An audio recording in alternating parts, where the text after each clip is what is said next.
Can Judaism remind us of what we should really look for in an effective leader? It can. And we're reminded of two important qualities in this week's Torah portion. First, humility.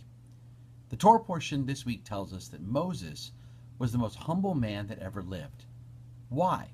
Why was Moses considered so humble? One rabbi teaches that Moses considered himself like a man who had been placed on the roof of a high building. He asked himself, can such a person really believe that he's actually taller than everyone else? No. Moses knew he had many weaknesses, that he was far from perfect, that rather he was chosen for certain strengths, but he wasn't better than anyone else.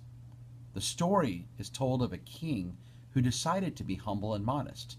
When his horses and carriage were prepared for him to go for a ride, this particular king ordered that the empty carriage be sent ahead while he would walk behind it. A wise man present told him, King, that's not humility, because the truly humble man doesn't publicize his humility. Instead, he's humble while riding in his carriage. The Baal Shem Tov, the great rabbi, would say, true humility is not what one displays on the outside, but what one feels in his heart. Moses felt that great humility in his heart, and it affected how he treated everyone. Another important quality for a leader, compassion. In this week's Torah portion, God tells Moses to gather 70 of the elders, to choose 70 men to be the elders of Israel. But how would Moses choose the people? What qualifications would they possess? Jewish tradition offers a very instructive legend about how and why these particular people were chosen to be the elders of Israel. It's because when the Hebrews lived back in Egypt, Egyptian taskmasters were placed over the Israelite labor camps, and Hebrew officers were appointed.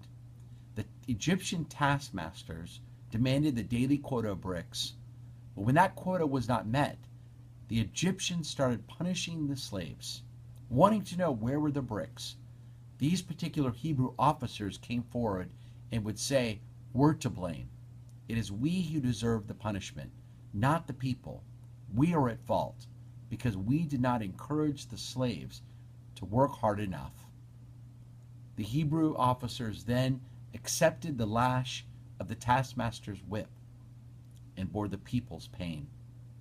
Years later, when Moses turned for leadership to that group who had demonstrated compassion for the needs of others, concern for the struggle of those they represented, they were the perfect people to choose to be the 70 elders of Israel. This, therefore, marks the true test of leaders. Do they have love for those on whose behalf they speak? Are they able to articulate the needs and the yearnings of those they represent? Do they have compassion? Do they truly care?